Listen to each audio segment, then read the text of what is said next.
Hana Kendi merupakan anak ketiga dari 5 bersaudara pasangan Aris Kendi dan Darmi Micheliawati, lahir di Serui 4 Desember 1996 dan kini sudah berusia 24 tahun. Keluarganya kini tinggal dan menetap di Sorong, Papua Barat, bahwa keluarga adalah faktor pendukung dan pendorong terbesar yang membuatnya bisa terus maju melakukan yang terbaik untuk meraih prestasi, khususnya di olahraga tinju.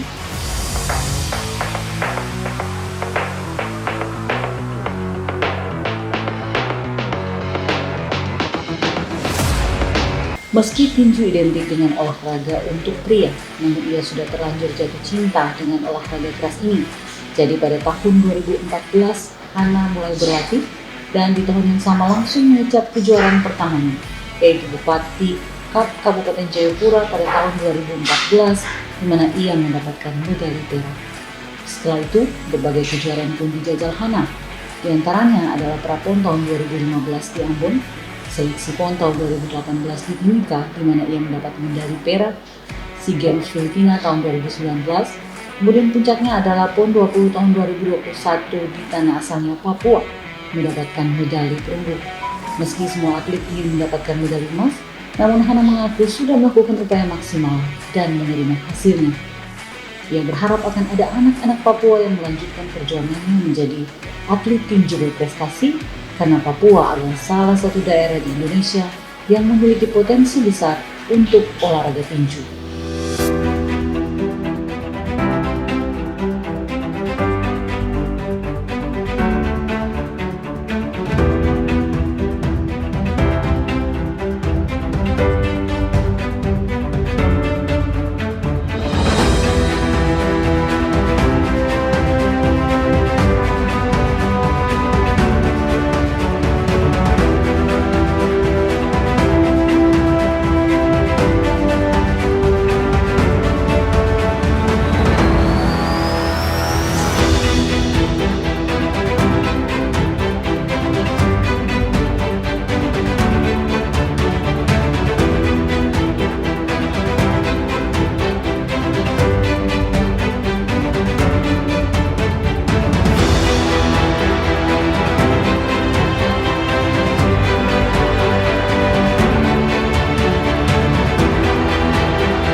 Kembali bersama kami dari bidang humas dan media kontingen Papua yang berlaga dalam PON 20 tahun 2021 di Provinsi Papua. Dan seperti biasa kami kembali sudah bersama dengan para atlet, pelatih, dan juga pengurus dari cabang olahraga yang sudah boleh mendapatkan medali, baik medali emas, medali perak maupun medali perunggu dalam gelaran PON 20 tahun 2021. Dan untuk saat ini pemirsa, senang bagi Anda yang sudah bergabung bersama kami dalam program Papua Menuju Jejak Prestasi. Kami sudah bersama dengan salah satu atlet yang sudah boleh mendapatkan medali perunggu dalam PON tahun 2021 di Provinsi Papua. Di samping saya sudah ada Hana Kendi, merupakan peraih medali perunggu kelas 48 kg cabang olahraga tinju putri. Dan Hana ya mendapatkan medali perunggu. Meskipun kita sebagai atlet juga pasti dan sebagai masyarakat yang ada di Papua berharap atlet-atletnya mendapatkan medali emas, namun medali perunggu juga adalah prestasi yang luar biasa. Hana sendiri bagaimana perasaannya ketika kemarin bisa main di PON dan kemudian mendapatkan penghargaan ini? Kalau saya sendiri ini adalah satu kebanggaan buat saya. Apapun yang saya raih untuk masyarakat Papua, saya bersyukur. Ini bukan karena bangga dan berkasa saya, melainkan ini dari dukungan dari masyarakat Papua juga. Kalau untuk saya pribadi, saya punya target emas, tapi semua itu di luar dari nalar saya. Karena ini namanya juga pertandingan ya? Ini namanya juga pertandingan, dan apapun hasilnya, bagi saya yang intinya bisa ada hasil. Dan satu kebanggaan buat saya bahwa ini pertama kali di Papua dan saya mendapatkan penghargaan medali perunggu. Bagaimana persaingan kemarin di PON? Seperti apa Hana bisa menggambarkan ini? Bagaimana berjalannya? Apakah berjalan memang pertandingannya sengit atau seperti apa? Kalau menurut saya sangat sulit. Oke. Kenapa? Dan saya sebagai seorang atlet, saya tidak bisa meremehkan lawan saya. Karena lawan saya itu di luar sana lebih, pokoknya latihannya itu sangat keras, termasuk saya juga. Tapi dengan kemauan saya berusaha yang bisa yang terbaik. Dan kemarin bermain itu saya merasakan sesuatu yang luar biasa. Walaupun itu sangat keras, tapi saya bisa melewati rintangan sampai masuk ke semifinal. Dan itu sangat luar biasa sekali. Karena kalau saya pribadi, saya bilang, wah ini sangat berat ya. Dan setiap pertandingan kita semua kan latihan. Kita semua latihan, dan saya tidak bisa remehkan lawan saya. Karena di atas saya masih ada lagi yang lebih kuat. Betul. Jadi yang paling berat kemarin yang ketemu di semifinal itu ya lawannya? Kalau dari mana? Dari NTB. Iya. Kalau Hana sendiri berlatih tinju itu sudah sejak kapan? Mulai awal startnya tuh persiapan TC ya. Sudah 2 tahun lebih. Persiapan 2 tahun lebih. Tapi pertama kali latihan tinju sejak kapan? Latihan tinju dari tahun 2014. Jadi sudah sekitar 7 sampai 8 tahun ya? Iya. Bermain. Itu kelas berapa? Kelas 51. Kelas 51. Kelas 5. Kelas 51. Kelas 51. Yang untuk waktu itu yang awal ya? Kelas 51 kilogram. Awalnya masuk ke tinju, kelas saya itu 51. 51. Pada saat PON baru 48. 48. Kelas 51 waktu itu. Nah, itu umurnya berapa? Ya, kurang tahu sih. Kelas berapa? Kelas sekolahnya kelas berapa waktu itu? Masih ingat? SMP? SMA. Sudah berapa tahun umurnya sekarang? Minimal kali SMP, karena sekolahnya juga tidak mulus lah, karena fokusnya ke harus latihan. Latihannya juga waktu 2014 ikut kejuaraan itu. Jadi sempat putus sekolah juga. Iya, di SMP. Iya. Tidak ada niat untuk melanjutkan pendidikan. Lanjut sampai selesai. Pas waktu itu kan 2014. 15 ikut, stopnya di Ambon. Dari situ baru lanjut. Lanjut sampai selesai 2017 mulai bergabung dengan tinju. Untuk pendidikannya sudah diselesaikan. Sudah sampai SMA. Sudah. Baik. Ada rencana mau kuliah? Rencana untuk kuliah ada sih. Sudah umur berapa sekarang? Sudah 24. Masih bisa. Iya kan? Iya. Masih bisa. Iya, sudah 24 tahun. Dan kompetisi pertama sendiri di mana? Pertama kali injak ring ya. Pertama kali injak ring itu baru pertama kali. Awal pertama kali ikut ring itu, injak di ring itu,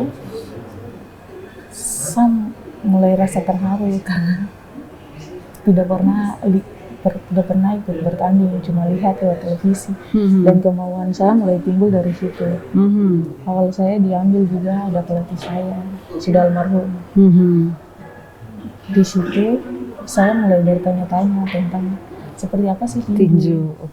Tertarik karena nonton TV? Iya, karena pernah nonton, dan di situ hobi saya itu kan tinju. Tapi bukan hobi berantem. Bukan. Jadi dari situ tertarik dan latihan dan merasa cocok dengan olahraga ini. Merasa cocok.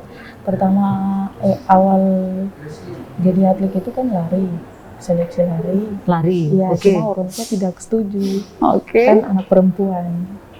Lalu tinju? Stop. Stop itu dari tahun 2010. 10 itu kan kita ada seleksi untuk lari.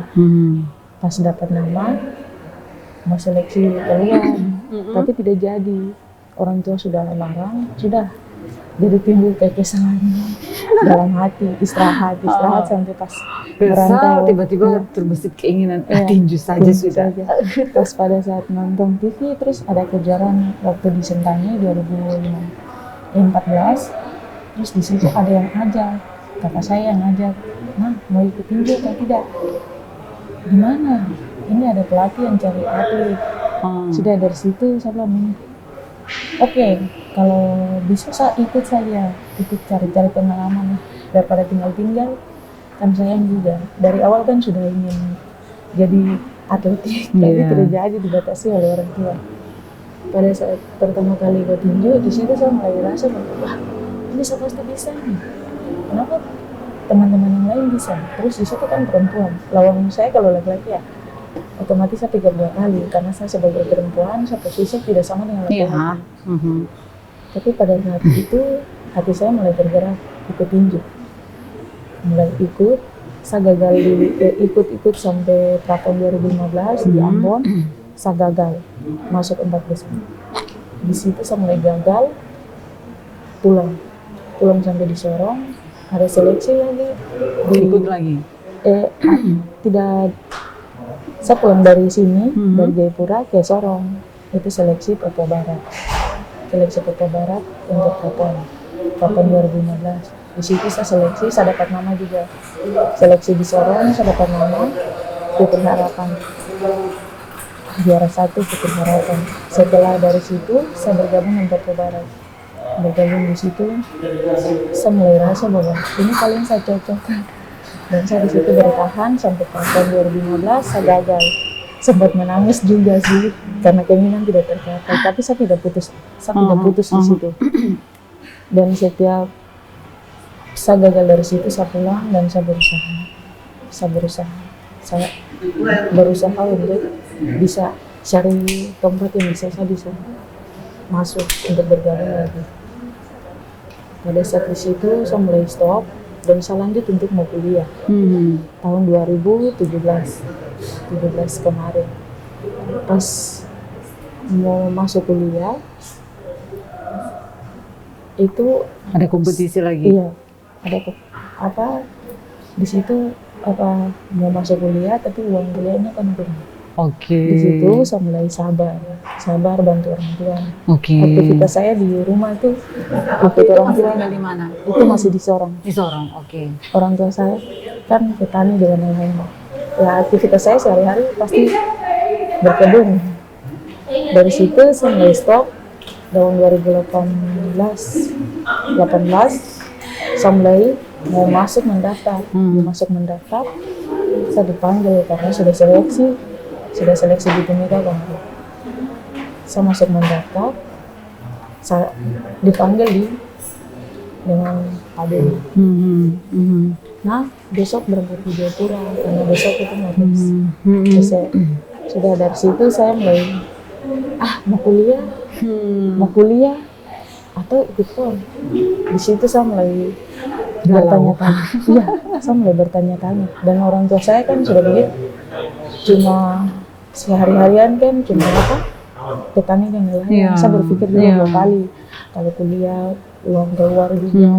Terus orang tua aku pekerjaan seperti begitu. Di situ saya mulai berdoa malam, saya bilang Tuhan buka jalan buat saya. Saya punya 2 pilihan, engkau kalau saya ke PON, saya dapat berkat, di situ yang bisa menunjang hatinya masa depan dengan merubah satunya. Saya bisa membahagiakan orang tua. Betul. Dan di sini ada kedua, Tuhan jawab satunya. Pas besok paginya, saya pergi kuliah, dapat telepon dari teman. Nah besok wawancara di kampus. Pas sampai di kampus, nama tidak ada. Katanya bilang gugur. Oh iya, saya pas keluar, saya tidak rasa kecewa juga. Dan saya tidak berpikir bahwa nanti jawabannya sudah ada, ya kan? Iya. Jawabannya. Saya tidak berpikir bahwa ada dipanggil di kelas. Saya cuma keluar dan saya bilang, mungkin ini bukan nasib. karena setiap kali mau tes kuliah pasti gagal terus. Ini pasti bukan nasib saya. Pas keluar, biasanya mereka telepon, nah siap-siap ya besok berangkat. Saya langsung aduh, puji Tuhan. Mungkin ini Sudah doa jalannya tadi ya ngalah. Tuhan. Iya, Iya, ini betul. doa tadi ngalah. Dari situ saya keluar, saya menangis dan saya pulang ke rumah. Saya peluk mama dengan bapak. Sebelum mama saya minta doa restu dari mama dan bapak dan rencana perjalanan karena saya sampai di kampus, saya tidak lanjut kuliah. Saya gagal, jadi saya melanjutkan satu perjalanan. Dan pesan mama dengan bapak itu cuma ingat doa, jangan sombongkan diri. Kalau jadi atlet itu jangan sombongkan diri, dekat dengan Tuhan. Cuma itu saja yang mau minta pesan. Lakukan yang terbaik karena masyarakat Papua berharap pada kalian atlet Papua. Itu satu kebanggaan buat orang tua dan itu dukungan doa dari orang tua juga buat saya. Perjalanan yang ternyata seperti itu dan kadang ada hal-hal yang memang di luar rencana kita ya. Kita merencanakan lain, yang terjadi lain, dan yang pasti ada di sini itu bukan kebetulan. Sudah sampai di PON Papua ini bukan kebetulan buat Hana, tapi memang semuanya sudah ada dalam rencana besar dari Tuhan ya. Dan pengalaman kemarin main di PON tentunya adalah kesan-kesan pengalaman yang boleh dipetik Hana untuk ya mungkin untuk kedepannya jadi pelajaran juga seperti apa nanti bisa perjalanan karirnya. Kalau pengalaman yang kemarin saya ambil dari sparring kemarin, kedepannya saya bisa lebih baik, berlatih dengan baik untuk Presiden Cup besok. Dan itu pun juga bukan mau cari rencana saya masih bisa bertahan untuk ke depan berubah kekurangan saya agar kedepannya saya bisa dapat yang lebih baik, dapat medali emas. Oke. Dan apa motivasi yang bisa Hana sampaikan kepada teman-teman yang ada di luar sana yang mungkin punya latar belakang juga seperti Hana, yang Mas banyak juga punya pertentangan ini antara mau pendidikan atau atlet, yang harus memilih, yang bingung, yang mungkin ada yang sudah putus asa juga. Ini kita harus bagaimana? Nah, apa yang bisa Hana bagikan kepada teman-teman yang lain? Buat teman-teman yang ada di luar sana yang putus asa, jangan putus asa. Jangan putus asa, jangan patah semangat. Berjuang. Selagi masih ada waktu berjuang, jangan putus asa. Putus asa itu hanya membuat kita lemah, dan kita harus berusaha. Jangan karena dengan keterbatasan kita menjadi menyerah. Tapi bagaimana caranya kita bisa merubah kita punya masa lalu itu menjadi masa lalu yang baik. Baik. Berikutnya, Hana setelah ini kira-kira untuk pekerjaan apa yang Hana harapkan? Kalau untuk saya berharap buat kedepannya itu saya bisa mendapatkan pekerjaan yang bisa kedepannya bisa menunjang saya dengan ya rencana saya sih. Itu rencana saya, tapi kedepannya tidak seperti apa. Keputusan kan kita di bawah, kita tidak harus sampai ke atas. Tapi kalau untuk saya itu saya cuma minta saja bisa dapat pekerjaan yang baik buat saya. Medali ini dipersembahkan untuk siapa? Medali ini saya persembahkan buat masyarakat Papua dan juga mama dengan bapak di rumah. Saya cuma bisa mempersembahkan ini saja. Semoga mama dengan bapak, keluarga, saudara, dan semua yang ada di rumah bangga dengan suatu prestasi yang saya jalani selama 2 tahun lebih, dan medali ini saya persembahkan buat bapak dorong semua. Bonusnya nanti yang akan diterima untuk hasil ini akan dipergunakan untuk apa? Bonus yang diterima saya serahkan untuk orang tua. Karena buat saya selama saya di sini semua itu karena dukungan orang tua. Baik. untuk Mama orang dengan Bapak. Ya, baik. Terima kasih Hana sudah berbincang bersama kami. Sukses terus apapun menjadi rencana ke depan. Sukses juga dalam studi yang bisa mungkin dilanjutkan. Sukses dalam karirnya sebagai atlet tinju. Semoga menginspirasi rekan-rekan teman-teman yang ada di Papua ini untuk bisa maju, untuk bisa berprestasi juga. Dan pemirsa, terima kasih Anda sudah boleh bersama kami. Kiranya perbincangan ini bermanfaat dan menginspirasi Anda untuk terus maju, bekerja keras, melakukan yang terbaik. Karena ketika kita melakukan yang terbaik, kerja keras itu tidak akan mengkhianati hasilnya. Iya. Dan sampai jumpa lagi dalam program Papua Menuju Jejak Prestasi berikutnya, dan sampai jumpa.